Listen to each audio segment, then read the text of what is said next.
Olá, amigos, que a paz esteja em teu coração. Você vai ficar agora com um vídeo, uma mensagem, uma palavra de Deus, que com certeza vai falar ao seu coração.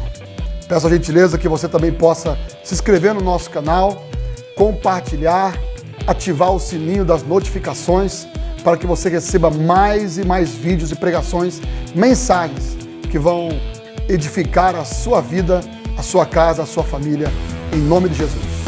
Deus te abençoe. Fica na paz. Defina o propósito da sua vida. É importante que você defina o propósito da sua vida.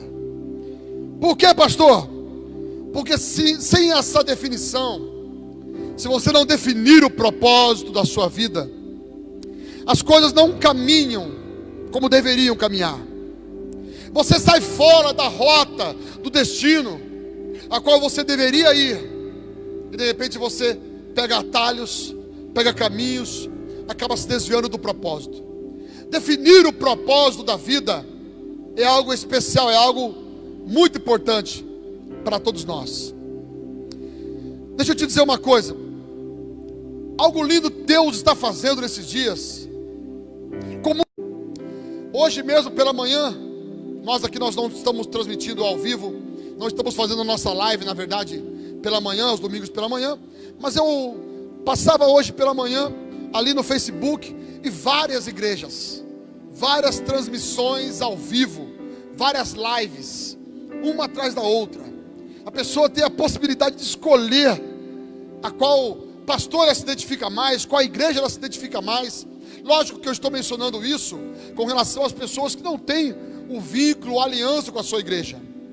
Se você que nos assiste agora está deixando de assistir a sua igreja para assistir o nosso culto, não faça isso. Vá assistir o culto da sua igreja, vá assistir a palavra de Deus, que Deus está usando através da vida do seu pastor.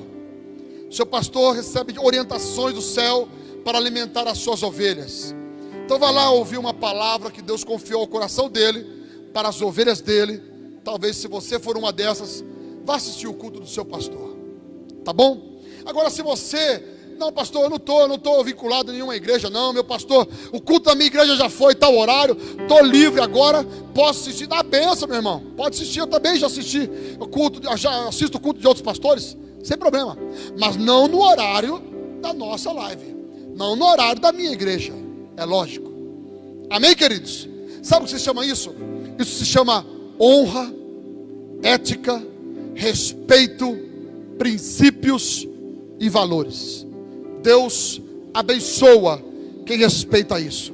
Honra, ética, princípios e valores. Deus abençoa pessoas assim. Deus abençoa pessoas assim.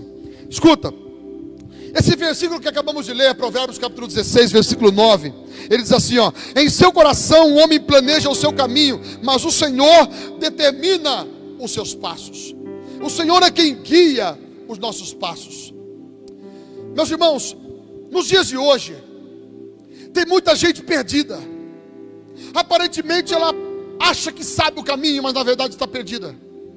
Tem muita gente sem rumo, sem direção, porque ainda não encontrou o propósito da sua vida. Tem muita gente desistindo das coisas, porque não entendeu o que é o propósito da vida. Quando você entende e define o seu propósito, você não entrega, você não joga fora, você não vira as costas e não abandona aquilo que Deus preparou para você, aquilo que é o seu propósito de vida. Eu vou te dar um exemplo aqui. A partir do momento que eu entendo que minha família é algo que Deus estabeleceu na minha vida, eu não entrego a minha família, eu não abandono a minha família, eu não jogo a minha família, eu não viro as costas para a minha família. Isso eu estou dizendo em relação, não somente em relação a filhos, eu estou dizendo em relação à esposa. Eu estou dizendo a esposa em relação, deve ter esse mesmo preceito em relação ao seu marido. Isso é definição de propósito. A partir do momento que Deus me deu o propósito para pastorear ovelhas, eu não estou buscando caminhos, Eu não estou buscando fazer alguma coisa Ei, Deus me deu a direção. Seja aqui ou acolá, seja onde for, o propósito é o mesmo: é pastorear ovelhas, é pastorear um rebanho, é cuidar de pessoas, alimentar vidas pelo poder da palavra, fazer visitas, orar por pessoas, abençoar vidas. É o que Deus me levantou para fazer. Esse é o propósito da minha vida. A partir do momento que esse propósito está definido, eu entendo que esta é a direção de Deus para a minha vida, e a partir disso eu não troco isso por nada. Mesmo que as coisas não se encaixem, não estejam do jeito que eu queira ou do jeito que eu goste, na verdade ainda eu permaneço fiel, porque é o propósito para a minha vida. Quando a pessoa não tem propósito, ela dá tiro para todo lado. Ela fica tentando saber acertar aqui. Se não dá certo, ela tenta acertar ali. Ela está começando a dar errado, ela já muda o foco e tenta acertar ali. Está dando errado, ela já muda para cá. De repente, quando é o propósito, realmente o propósito, ela está acertando aquele alvo. Mesmo que não esteja acertando, calma, continua, porque aquele é o propósito. Vai nele, continua nele. Ele é o propósito para a tua vida. Essa é a definição para a tua vida. Escuta, tem muita gente com os olhos abertos, mas cega. Tem muita gente com um farolete, mas está no escuro. Tem muita gente com o GPS na mão, mas está perdido. O detalhe está na definição do propósito das nossas vidas. Quando Deus prepara o caminho para nos abençoar, quando Deus promove o nosso destino, prepara as coisas para a gente ser abençoado, tem muita gente que não está entendendo como é que Deus vai nos abençoar. Nem tudo começa do jeito que a gente quer. Tem coisas que vão ser lindas lá na frente, mas no começo não é tão fácil assim. Tem coisas que vão ser especiais lá na frente, mas no momento não é tão simples assim, não é tão fácil assim. Mas quando você entende o propósito, sabe para onde você está indo, você entende a dificuldade do início, as lutas, as barreiras do caminho, por causa de um propósito que você sabe que vai acontecer. Quando você entende o propósito e sabe que isso vai acontecer, isso gera em você a fé, essa certeza. Ainda que alguém no seu lado diga, mas não está dando certo, e você tem essa certeza, vai dar certo. Eu tenho certeza que vai dar certo. Eu vou dar um testemunho. Eu e minha esposa, nós tivemos algumas perdas no meio do caminho. A minha esposa, ela tinha suas dificuldades uterinas, vou usar essa palavra, reprodutora nas suas veias. Como eu posso usar a palavra? Para engravidar, para ficar mais fácil. Dificuldade para engravidar e depois dificuldade para segurar o bebê. O meu filho Samuel e a minha filha Emanuele, houve um processo para que no meio da gestação eles tiveram que fazer um procedimento chamado cerclagem. Cerclagem, o médico explicou para nós, era como se fosse dar alguns pontos no útero para fechar, né, o saco gestacional ali, para que a criança não fosse abortada, porque o corpo da minha esposa, ele entendia como se fosse um corpo estranho, e ele abortava. 3, 4 meses, 2 meses, ele já forçava para o aborto. Então tinha que fechar aquilo ali, para você entender melhor, para que a criança fosse continuando lá dentro do corpo dela, gerando saúde. Então, devido a isso, quando a gente não sabia desse procedimento, tivemos uma perda, um aborto espontâneo, aproximadamente 1 mês e meio. Volta-se passar 6 meses para o corpo se recuperar. E o médico diz, agora pode tentar mais uma vez. Tentamos mais uma vez, estava lá minha esposa grávida de novo. E de repente, alguns problemas, algumas dificuldades, e vai para o médico e faz o tratamento, e fica internada, ou então depois de um tempo fica em repouso absoluto, afastada da empresa, não podia mais andar de moto, bicicleta, nem pensar, tomando remédios, só deitada na cama, da cama somente para o banheiro, isolamento, ou melhor, repouso absoluto. A palavra isolamento está na cabeça. Repouso absoluto. Essa era a vida que estávamos vivendo, que ela particularmente estava vivendo. E segura, 2 meses, quase outro aborto espontâneo. E aquela dor no coração de, a gente não vai conseguir ter filho, a gente não vai conseguir ser pai, eu não vou conseguir ser pai, e ela dificuldade, será que eu não vou conseguir ser mãe? Irmãos, eu me lembro de cultos da igreja, em que o pastor, no dia dos pais, por exemplo, o pastor queria orar por aqueles que tinham desejo de ser pai.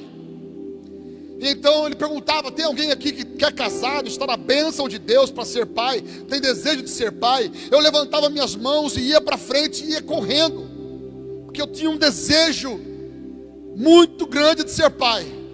Eu queria ter filhos, eu amo crianças. E então o pastor pedia para orar, e eu ia lá na frente, lá, eu colocava as mãos, ungia, e eu tomava posse. Eu chegava a cantar aquela canção, me dá filhos, eu quero ter filhos. E essa era a minha oração, eu queria ser pai de família. Detalhe, para poder engrossar um pouco mais ainda esse testemunho, antes de conhecer minha esposa, eu tive um relacionamento com uma outra mulher, ainda não era convertida a Cristo, fui amigado por uns 3 anos com ela. Tivemos um bebê, quando estava para nascer, dá um descolamento da placenta, a criança morre dentro da barriga. Lá vai eu enterrando o meu primeiro bebê, um caixãozinho branco, chamava-se Bruna. Enterramos aquele bebê.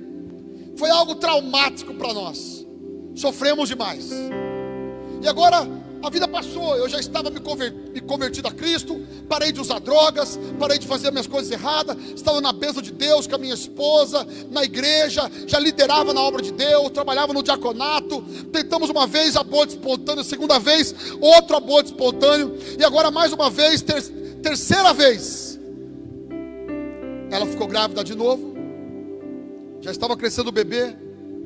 Procuramos o médico, tem algum procedimento? O médico disse para nós, não é, só se perder mais, isso aí acontece, são coisas da vida, era plano de Deus, e falou algumas palavras para tentar nos acalmar. Ele dizia assim, só se perder 2 ou 3, aí sim que entra com o procedimento. Entendemos que existia um procedimento e a gente não conhecia, e ele não queria nos passar. Procuramos outro médico, e o outro médico então entendeu a situação e já nos indicou o procedimento, chamado cerclagem. Engravidou-se, foi lá 3 meses para 4 meses, tinha que fazer essa cerclagem. Fez a cerclagem direitinho, segurou. Ou melhor, não. Antes disso, esse bebê não foi a cerclagem foi os filhos que nasceu. Os filhos que nós temos, graças a Deus. Essa aí é a vitória. Não foi feita cerclagem, a gente não sabia, estávamos com esse outro médico ainda. E ela engravidou, e de repente, eu estou, irmãos, me enrolando para falar um pouquinho, porque eu estou memorizando aqui, porque eu não estava na direção para falar isso aqui. Deus me deu essa direção para falar esse testemunho agora, não me preparei para falar esse testemunho agora, não tinha essa preparação nenhuma, não tenho esboço nenhum para isso. Então eu vou falar. Deus está me direcionando para falar isso aqui, é para alcançar alguém que de repente precisa ouvir isso, esse milagre, essas bênçãos. E de repente, ela estava grávida de novo, 3 para 4 meses, e vai lá e começa a ter uma dificuldade, a criança ameaçando, o corpo ameaçando abortar a criança, e toma remédio, faz o repouso também, e segura, 6 meses e meio, nasce a criança, parto prematuro. Parto normal. Ficou internada na UTI neonatal do hospital Fornecedores de Cana. Todos os dias a gente lá visitando, 2, 3 vezes por dia, cantando para bebê Vitória, 1,2 kg, se eu não estou enganado, algo mais ou menos assim, muito pequenininha, dificuldade respiratória e vários detalhes ali, mas aparentemente estava bem, estava indo. E de repente a criança pega uma infecção no hospital e morre. 11 dias de vida. Eu fui no hospital e o médico me chamou e ele me mostrou a criança estava roxa. Eu peguei a criança, eu levantei ela para cima e orei, e falei, Senhor, devolve a vida dela. Senhor, entrega a vida para minha filha. E eu chorava, e eu orava, e Deus não me respondeu. Deus não me respondeu, a criança continuou morta, e era eu, o segundo caixãozinho enterrando, segundo caixãozinho branco. Aí já ficou uma pulga atrás da orelha. Pessoas já imaginaram, não, o problema deve ser ele, porque certeza que é o uso de drogas, a vida nas drogas que causou isso e tal. E fomos buscar orientação médica, e o médico disse, não tem nada a ver, a criança nasceu normal, a criança nasceu perfeita, não teria nada de errado nisso. Eram algumas complicações com relação ao corpo da minha esposa. Não conseguia segurar o bebê. E o que dominava meu coração muitas vezes era o medo. O medo da minha esposa chegar para mim e falar assim, eu não aguento, eu não quero mais tentar. Eu não quero mais tentar, chega. Eu tinha medo dela ter um trauma e não tentar o milagre de ser mãe, de ser pai. Mas quando perdemos, nós choramos, nós oramos, nos abraçamos. Pegamos o caixãozinho branco no cemitério da saudade e atravessamos algumas ruas ali cantando louvores ao Senhor, com aquele caixãozinho na mão, exaltando o nome de Jesus. Eu não me esqueço disso, quando peguei aquele caixão e Jesus falou para mim no meu espírito, na minha alma, cante louvores ao Senhor. E eu não conseguia nem dizer direito, eu já choro no normal. Imagine naquele momento, eu chorava muito, o coração quebrado, as palavras embargadas com as lágrimas. Mas Deus queria que eu cantasse. Eu comecei a cantar e começamos a louvar. Enterramos o nosso bebê. E o médico dizia, espera mais 6 meses, até que o corpo da mulher volte ao normal, para depois tentar mais uma gravidez. E nós oramos juntos, e nós colocamos nossa confiança em Deus, colocamos nosso coração em Deus. O Senhor vai nos abençoar, o Senhor vai nos dar filhos. Procuramos o procedimento médico, e aí então, que trocamos de médico, e aí o médico nos direcionou a fazer essa cerclagem. Ela engravidou-se mais uma vez. Era agora a 4ª gravidez. Passou-se 2 meses, no 3º para o 4º mês, fez a cerclagem. Conseguiu segurar com muito repouso também, sempre com o risco de um aborto.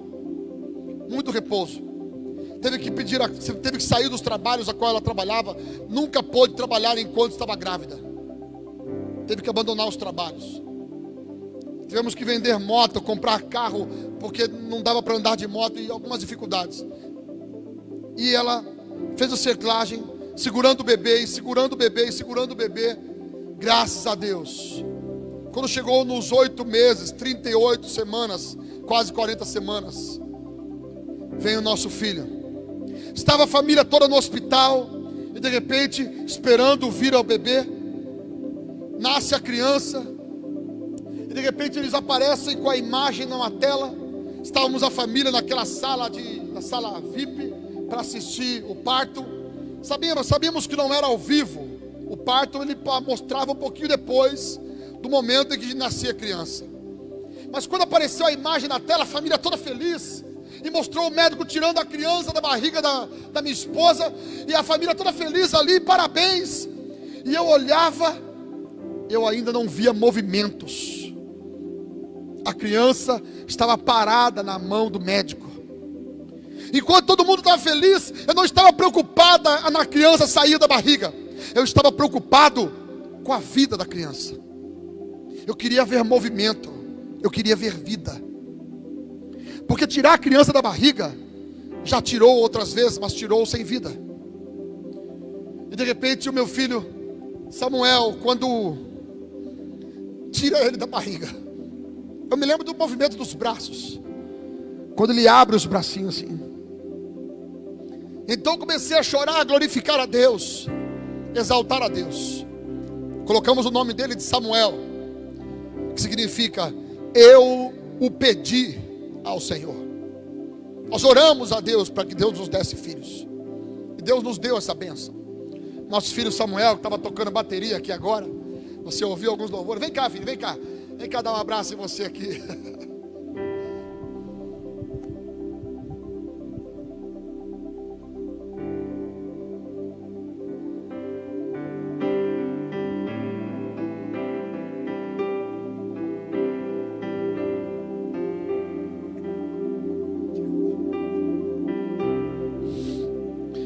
Me ajuda fazendo um favor para mim, me traz algum lenço aí. Um papel para eu limpar essas lágrimas aqui. Meus irmãos, não para por aí. Passou-se o tempo. Minha esposa, mais uma vez, ficou grávida. Tudo com oração, não é por acaso, não. Com oração, queríamos mais um filho, sabíamos do que estávamos fazendo. E veio a nossa filha Emanuele. Mesmo procedimento, cerclagem, fica por um tempo, repouso. Graças a Deus nasceu bem, nasceu com saúde, sem grandes complicações.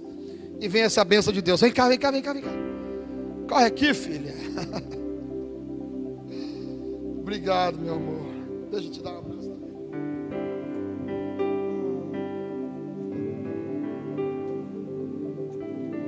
Te amo. E vem a nossa segunda bebê, nossa linda filha Manu, Emanuele. Traduzindo é Deus conosco, Deus em nosso meio.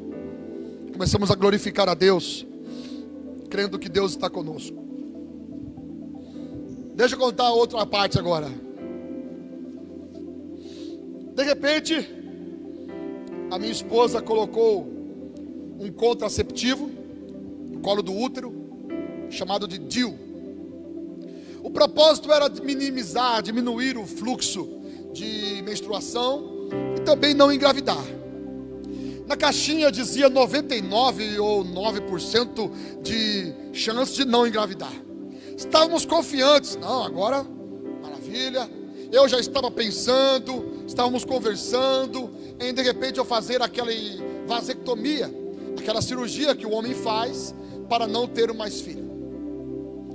Estava tudo desse jeito, certinho. Minha esposa foi lá, colocou o DIU, internou, fez direitinho. Cerca de um mês depois, quase 2 meses, voltou ao médico. O médico que trata da mulher é o médico, como que chama? Ginecologista. Voltou no médico ginecologista. E lá ele tem um aparelho de ultrassonografia no próprio consultório dele. Antigo, mas tem. E chegou lá, o médico foi ver pelo aparelho como estava, se ainda estava certinho, no lugar, bonitinho, esse contraceptivo, o DIU. E procura e não acha. Cadê? Não estou achando. E de repente o médico liga o sistema de som. E o som que saía da barriga da minha esposa era...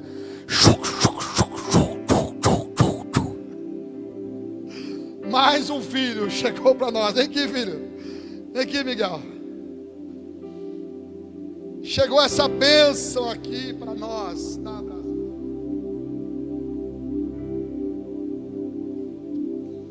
Te amo, filho. Chegou essa bênção para nós. Foi uma surpresa. Foi uma surpresa. Para nós entendemos, foi como que um presente. Vocês oraram e pediram, eu dei. Agora vocês não pediram, mas eu estou dando, porque vocês acham que pediram tanto, que tinha mais um na fila da oração que Deus nos respondeu ainda. Sabe aquela oração que você já fez? Deus não respondeu ainda, e de repente está tranquilo e Deus decide responder. Foi assim que aconteceu. Veio o nosso terceiro filho, veio essa bênção chamado Miguel. Miguel significa ninguém é como o nosso Deus. Irmãos, o que eu quero dizer com isso? Houve uma dificuldade com relação ao Miguel. Quando a minha esposa estava grávida, tudo isso tem a ver com o propósito, tem a ver com a palavra. Escuta só. Quando a minha esposa estava grávida, eu não estava mais trabalhando na empresa, não tinha mais o plano de saúde. O tratamento do Samuel, o tratamento da minha filha Emanuele foi pelo plano de saúde, perfeitinho, bonitinho, certinho. Agora não estávamos trabalhando, eu não estava trabalhando, a minha esposa também não. Estávamos desempregados. E de repente, a minha esposa fazendo o tratamento pré-natal pelo SUS. E começamos a perceber que o médico do SUS não queria fazer a cerclagem. E essa cerclagem, segundo os médicos, é um procedimento que deve ser feito de 3 para 4 meses. Não pode ser feito com 5, 6, 7 meses. Tem que ser feito antes, para prevenir o aborto espontâneo, que era o problema nosso. E não tinha plano de saúde, não conseguia. Eu precisava de uma empresa. Eu precisava trabalhar em algum lugar para conseguir um plano de saúde. Porque se eu comprasse um plano de saúde particular, ele dava 10 meses de carência para o parto. Resumindo, ele mostrando claramente que se a mulher fizer o plano já estando grávida, não vai nascer a criança pelo plano. E a cerclagem também era mais ou menos assim, não dava para fazer também. Agora, se eu entrasse trabalhando numa empresa, o plano de saúde através de uma empresa permitia que eu já no mês seguinte começasse a usar o plano. Eu precisava trabalhar numa empresa que tivesse um plano de saúde. E procura emprego daqui e dali e tal. Ao mesmo tempo, estava num período turbulento, vamos usar essa palavra, com relação à saúde da pastora da igreja, onde estávamos, lá no Taquaral. A pastora estava muito doente. Eu estava na frente da obra, no lugar dela, pastoreando de maneira auxiliar. Escuta, e de repente consegui um trabalho, consegui um emprego numa empresa legal, um salário legal, ônibus, restaurante e plano de saúde que eu precisava. O horário era o horário do culto, era das 2 às 10. Não conseguiria vir à igreja mais nos cultos, em pleno momento que a igreja mais precisava do apoio, da ajuda, devido à pastora estar doente. E então, escuta esse testemunho. Eu fui até minha esposa, chamei ela, falei: vem cá, como que a gente vai fazer? Vamos orar juntos. Se eu assumir o trabalho, como é que vai ficar a igreja? A obra de Deus, o chamado, o que Deus confiou no meu coração, como é que vai fazer? E ela falou assim: vamos orar. E nós oramos. E Deus colocou essa graça, essa fé no nosso coração. E ela disse assim para mim: pode dizer não para o trabalho. Deus vai me mover de algum jeito. Você não vai trabalhar nesse horário. A igreja precisa de nós. Nós vamos assumir o ministério. Vamos trabalhar na obra. E vamos arregaçar as mangas. É o momento que a obra de Deus precisa. Você foi chamado para isso. Esse é o propósito da sua vida. Foram palavras assim que a gente conversou. Eu voltei até a empresa. Eles vieram me trazer o uniforme.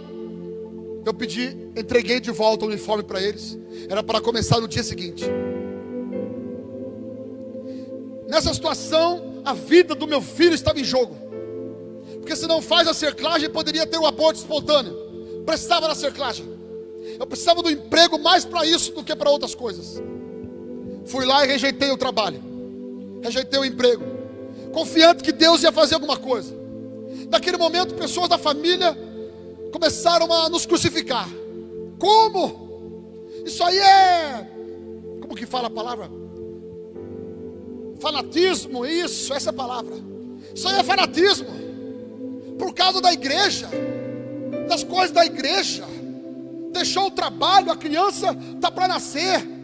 2 filhos para criar, a mulher grávida, os 2 sem trabalho, dificuldades, e ainda rejeitam o trabalho. Mas como que pode? Por causa da igreja? Não, mas isso aí é fanatismo, isso aí é loucura. E palavras assim a gente começou a ouvir. Uma semana depois, eu estava na casa da minha sogra, meu sogro. Toco o meu celular. Fui atender a mesma empresa que tinha tentado me contratar, e eu disse não, me oferecendo uma vaga. Temos aqui o seu currículo, você pode vir aqui fazer uma entrevista. Naquela ocasião eu perguntei: por gentileza, você pode me informar que empresa que é? Normalmente o RH das empresas, ou dos recursos humanos por aí, agências de emprego, eles não falam qual empresa é pelo telefone. Mas naquela ocasião eles falaram. Naquela ocasião eles disseram: é empresa tal. E eu disse assim, mas moça, semana passada eu fui aí, eu fiz a prova, fiz o teste, fiz exame médico, estava tudo certo para entrar, só não aceitei porque era no turno B, no horário das 2 às 10. Eu só posso trabalhar se for no turno A, das 6 às 2. Ela disse assim: mas é nesse horário mesmo. Ei, irmão, eu saí dando glória. Resumindo aqui para os irmãos, Entrei no trabalho, conseguimos o plano de saúde, minha esposa fez o procedimento pelo plano de saúde, tudo correu bem, a criança nasceu pelo plano de saúde, graças a Deus, depois de um mês, a criança estava em nossas mãos. Miguel nasceu no dia 11 de abril de 2012, no dia 20 de maio, um mês e pouco depois, estávamos com ele, consagrando ele na obra de Deus, e eu assumindo o ministério pastoral, no mesmo dia, na mesma noite, na frente de uma obra. Sabe o que eu quero dizer com isso, todo esse testemunho? Tudo isso moveu-se em cima de um propósito pastoral, o propósito de cuidado, o propósito de apacentamento de ovelhas. Quando você define o seu propósito, quando você sabe o que Deus tem para a tua vida, quando você sabe aonde você tem que ir, o que você tem que fazer, ainda que haja dificuldade em alguns momentos, ainda que haja lutas em alguns momentos, se Deus te chamou para isso, se Deus te capacitou para isso, se Deus te levantou para isso, levante a sua cabeça também, se fortaleça no Senhor e continua, não desista, vai em frente, porque aquilo que é de Deus para a tua vida, aquilo que é teu, Deus vai te honrar. Defina o propósito da sua vida, e você nunca mais andará perdido. Você nunca mais ficará dando tiro no escuro. Você nunca mais irá pegar atalhos. Você nunca mais irá ficar perdido procurando algum canto, procurando um caminho novo. Não, ei, coloque teu coração, a tua vida em Deus, em nome de Jesus, e deixa Ele moldar a tua história, deixa Ele moldar o teu caminho. Meus irmãos, a Bíblia, ela relata a pessoa de Jesus, no momento em que ele está ali no Getsemane, ele vai orar, e a Bíblia diz que ele começa a sentir uma aflição na alma. Ele diz assim para os discípulos: orem comigo, a minha alma está aflita até a morte, orem um pouco comigo. Ele chama Pedro, Tiago e João à parte e vão com ele orar. A Bíblia diz que a aflição de Jesus era tanta que o seu corpo começa a soar sangue. Jesus, ele está agora banhado em sangue, e a oração que Jesus dizia era assim: Pai, se possível, passa de mim este cálice. Era como se Jesus estivesse prevendo, vendo, enxergando ou sentindo o sofrimento que ele sentiria. Era como se ele estivesse enxergando o que ele iria passar. E mesmo diante de dores, mesmo diante de lutas, mesmo diante de afrontas, ele não mudou o seu propósito, ele não desviou o seu propósito, o propósito continuou o mesmo. Quando a gente entende o nosso propósito, a gente aguenta as pancadas, a gente aguenta os açoites, a gente aguenta as humilhações, a gente aguenta as afrontas, porque estamos debaixo de um propósito. Jesus, ele tinha poder para fazer grandes coisas. Quando as pessoas chegaram para prender Jesus, Pedro tirou a espada e cortou a orelha do soldado. Jesus disse assim: Pedro, guarda a espada. Se eu quisesse, eu rogaria ao meu Pai, e Ele enviaria legiões de anjos aqui. O que Jesus queria dizer é: não atrapalhe o propósito. Não permita que nada atrapalhe o propósito. Houve um momento que Jesus disse para os discípulos: eu vou para Jerusalém. Quando ele diz isso, os discípulos sabiam que em Jerusalém queriam matá-lo. Pedro diz assim: não faça isso, mestre. Sabe o que Jesus disse para ele? Afasta-te de mim, Satanás, porque é tudo aquilo que quer me tirar do propósito de me entregar para dar salvação é do diabo. Quem quer atrapalhar a salvação das pessoas, do mundo, é o diabo. Jesus tinha um propósito, e Ele não permitiu que nada interrompesse o propósito.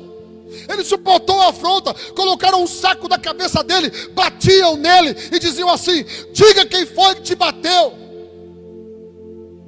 Não sei se de repente ele passava por aquela tentação interna, da vontade de fazer alguma coisa.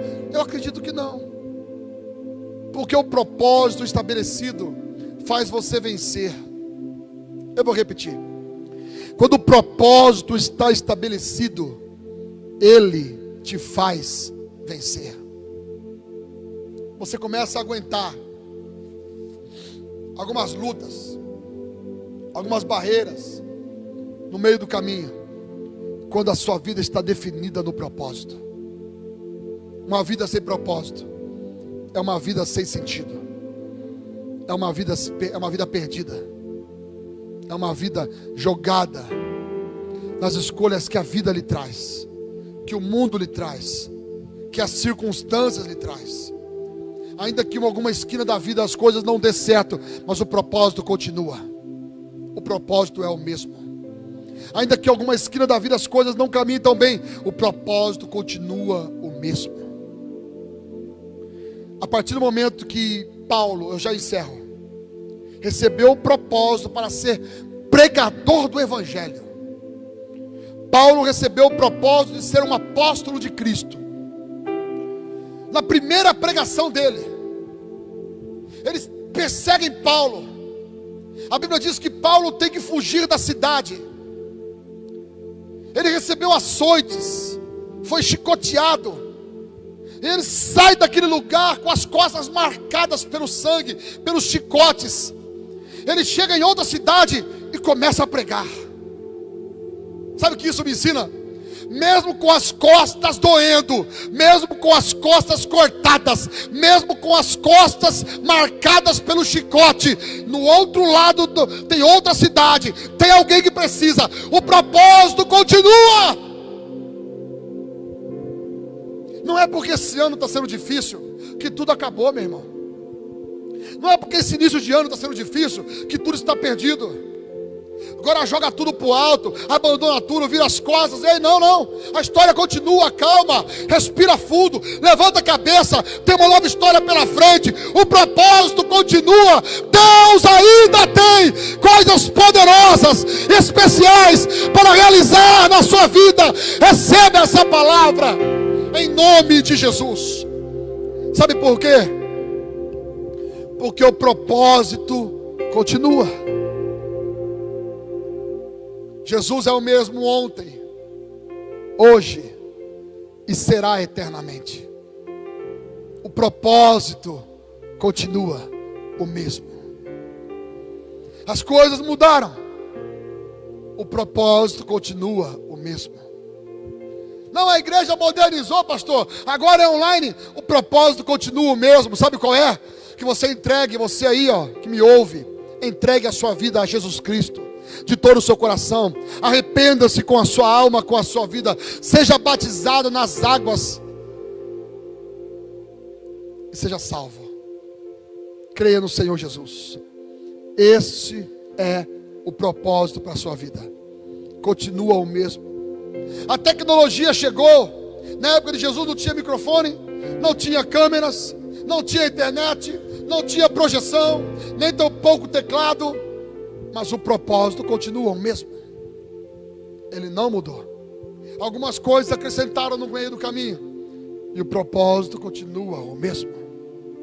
Defina o seu propósito, e não permita que aquilo que chega possa mudar o propósito. As coisas se ajustam, mas o propósito continua. As coisas se ajustam, mas o propósito continua. Vou dar um exemplo. Casei com a minha esposa há 15 anos atrás. Eu era mais magro, ela também. Não tínhamos filhos. O tempo, fiquei um pouquinho mais gordo, fiquei um pouquinho mais velho, vou ficar mais ainda. O tempo vai passar, vai chegar um momento, meus cabelos já são brancos, não sei que cor que vem depois do branco. Vai ficar branco prata. O dela, a tinta ajuda, mas lá na frente vai ficar branco também. O corpo vai envelhecer, o meu também, mas o propósito continua.